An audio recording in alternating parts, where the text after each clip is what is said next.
Assalamualaikum warahmatullahi wabarakatuh. Perkenalkan, nama saya Winda Septiani dengan NIM C0D0200032.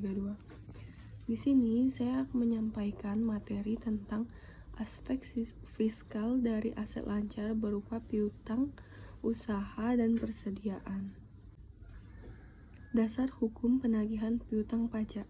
Undang-Undang Nomor 2008 Tahun 2007 tentang perubahan ketiga atas Undang-Undang Nomor 6 Tahun 1983 tentang ketentuan umum dan tata cara perpajakan.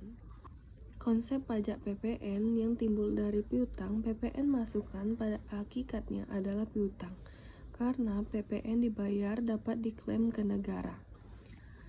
Akun pajak masukan ada di bagian kredit dalam jurnal akuntansinya. Misalnya pada tanggal 6 Oktober 2007 PT DEF PKP membeli barang untuk persediaan barang dagangannya dari PT UVW PKP.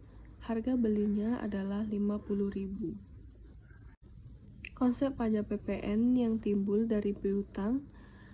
Jurnal pada masukan untuk pembelian tunai jika perusahaan atau PKP membeli BKP atau jasa kena pajak secara tunai, biasanya segera menerima faktur pajak dari PKP penjual atas faktur yang diberikan tersebut. PKP bisa segera mencatat PPN yang dibayarkan.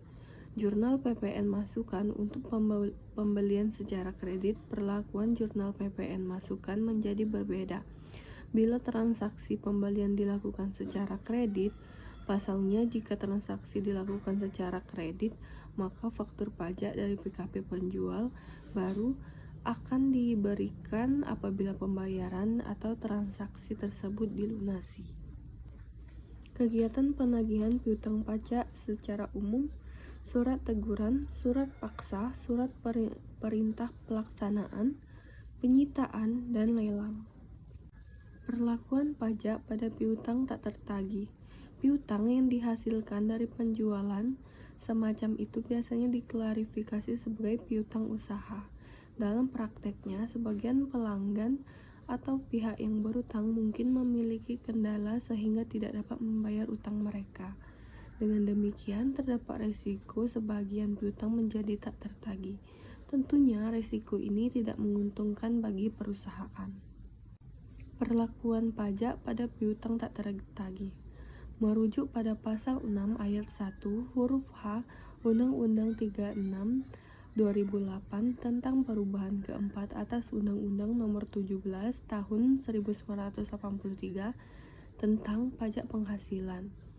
Piutang yang nyata-nyata tidak dapat ditagih dapat menjadi biaya yang mengurangi penghasilan bruto sepanjang memenuhi syarat. Pasal 3 ayat 4, 5, dan 6 PMK 219 tahun 2012 mengatur bahwa kerugian yang berasal dari piutang yang nyata-nyata tidak dapat ditagih dibebankan pada perkiraan percadangan piutang tak tertagih. Dalam hal ini, jumlah cadangan piutang tak tertagih seluruhnya atau sebagian tidak dipakai untuk menutup kerugian sebagaimana dimaksud pada ayat 4. Jumlah kelebihan cadangan tersebut diperhitungkan sebagai penghasilan. 6. Ayat hal jumlah cadangan piutang tak tertagih dipakai untuk menutup kerugian sebagaimana dimaksud pada ayat nomor 4, namun tidak menutupi jumlah kekurangan cadangan tersebut diperhitungkan sebagai kerugian. Biaya dibayar di muka adalah biaya yang belum menjadi kewajiban perusahaan untuk membayar pada periode saat ini, namun perusahaan sudah membayar terlebih dahulu. Penyusunan jurnal penyesuaian untuk beban dibayar di muka dapat dilakukan melalui metode, yaitu pendekatan raca dan pendekatan laba rugi. Perlakuan pajak pada persediaan, yaitu aset yang tersedia untuk dijual dalam kegiatan usaha normal, baik barang dagangan untuk usaha perdagangan maupun barang Jadi untuk manufaktur, berada dalam proses produksi, barang dalam proses manufaktur, dan pekerjaan dalam proses untuk kontraktor, dan dalam bentuk bahan baku atau perlengkapan bahan pembantu, untuk digunakan dalam proses produksi atau pemberian jasa. Persediaan dapat dikelompokkan menurut jenis dan posisi barang. Persediaan bahan baku, raw material stock. Persediaan bagian produk, purchase parts. Persediaan bahan-bahan pembantu, supply stock.